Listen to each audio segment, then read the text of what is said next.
बुद्ध का ज्ञान। राजा के यहाँ बुद्ध का जन्म हुआ। पिता ने ज्योतिषियों को बुलाकर भविष्य पूछा। उन्होंने कहा, यह सम्राट होगा और या तो यह साधु होगा। एक तरह से देखा जाए तो सच्चा सम्राट भीतर से साधु ही होता है। जब ज्योतिषियों की भविष्यवाणी राजा ने सुनी तो वे घबरा गए कि मेरा बेटा साधु हो जाए, ऐसा ठीक नहीं होगा। राजा ने पूछा, कोई उपाय बताएं, क्योंकि मैं चाहता हूँ कि राजा का पुत्र राजा ही बने। ज्योतिषियों ने कहा कि इसका लालन पालन व पूरा जीवन बड़ी सावधानी से बिताना होगा। अर्थात आपका पुत्र सिद्धार्थ कभी किसी बूढ़े व्यक्ति को ना देखे, कभी किसी बीमार व्यक्ति को ना देखे और कभी किसी मरे हुए व्यक्ति को ना देखे। जब तक ऐसा होगा तब तक वे राजा ही बने रहेंगे। अगर ऐसा नहीं हुआ तो वे साधु बन जाएंगे। राजा सुद्धोधन ने अपने पुत्र सिद्धार्थ के लिए बढ़िया से बढ़िया बड़े बड़े महल, अच्छे से अच्छा भोजन, दास दासियां और खाने पीने के सामान आदि वस्तुओं के ढेर लगा दिए। पिता ने पुत्र को सुख सुविधाओं में इतना उलझा दिया कि उसे बाहर का संसार याद ही नहीं आया। सुद्धोधन ने समझ लिया कि अब इतने सुखों के आगे साधु बनने का प्रश्न ही उपस्थित नहीं होता। वे निश्चिंत हो गए। राजा सुद्धोधन ने बिल्कुल पक्की व्यवस्था कर रखी थी कि उनका पुत्र सिद्धार्थ जीवन में कभी भी वृद्ध, बीमार और मृतक व्यक्ति को ना देख सके, क्योंकि वे अपने पुत्र को खोना नहीं चाहते थे। सिद्धार्थ का जीवन ऐश्वर्य और सुख सुविधाओं में बीत रहा था। उनके जवान होने पर एक सुंदर कन्या यशोधरा से उनका विवाह हो गया। विवाह हो जाने पर सुद्धोधन की आधी चिंता मिट गई। अब तो शादी हो गई, अब कहाँ जाएगा?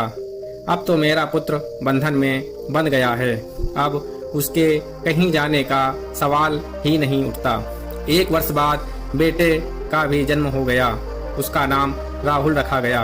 अब राजा सुद्धोधन को बिल्कुल पक्का विश्वास हो गया कि अब यह कहीं नहीं जा सकता। एक दिन सिद्धार्थ ने कहा कि पिताजी, आज तक मैंने कभी अपनी राजधानी नहीं देखी, आपकी आज्ञा हो तो आज देख आऊं। राजा ने कहा, हाँ हाँ अवश्य जाओ, अपना शहर देख कर आओ। एक सारथी को भी साथ में भेजा गया कि जाओ राजकुमार को राजधानी घुमा फिरा कर लाओ। फिर भी राजा ने चाक चौबंद इंतजाम कर रखा था कि कहीं चूक ना हो जाए। सिद्धार्थ के लिए राजधानी के प्रमुख मार्ग खूब सजाए गए थे, पर घूमते घूमते सिद्धार्थ ने थोड़ा उल्टा मार्ग ले लिया। वे उस मार्ग से गुजरने लगे जहां पर तैयारियां नहीं थीं, और आज उनको बहुत आश्चर्य हुआ जब पहली बार उन्होंने एक बूढ़े आदमी को देखा। कमर झुकी हुई है, पूरी चमड़ी में झुर्रियां पड़ी थी। वह परेशानी और दुख से बेहाल था। उसकी चाल बहुत धीमी थी। बूढ़े की झुकी हुई कमर को देखकर सिद्धार्थ को एक झटका लगा और सारथी से पूछा, क्या एक दिन मैं भी बूढ़ा हो जाऊंगा? सारथी ने कहा, हाँ राजकुमार, हर व्यक्ति के जीवन में 3 अवस्थाएं आती हैं, बचपन, जवानी और बुढ़ापा। एक दिन तुम भी बुढ़ापे की अवस्था में जाओगे। हे राजकुमार, यह संसार का नियम है। चाहे गरीब हो या अमीर, सबका शरीर शिथिल अर्थात बूढ़ा होता है। राजकुमार सोच में पड़ गया। सारथी ने रथ को आगे बढ़ाया तो कुछ दूरी पर एक बीमार व्यक्ति मिला जो रोगों से घिरा हुआ था। उस पीड़ित व्यक्ति को देखकर राजकुमार का मन बहुत ही दुखी हुआ। राजकुमार ने पूछा, इसको क्या हुआ? सारथी ने कहा, यह व्यक्ति बीमार है, इसलिए यह कराह रहा है। इस संसार में दुख और सुख दोनों हैं। यह अपने अपने भाग्य की बात है कि कोई दुखी है और कोई सुखी। क्या मैं भी कभी बीमार हो सकता हूँ?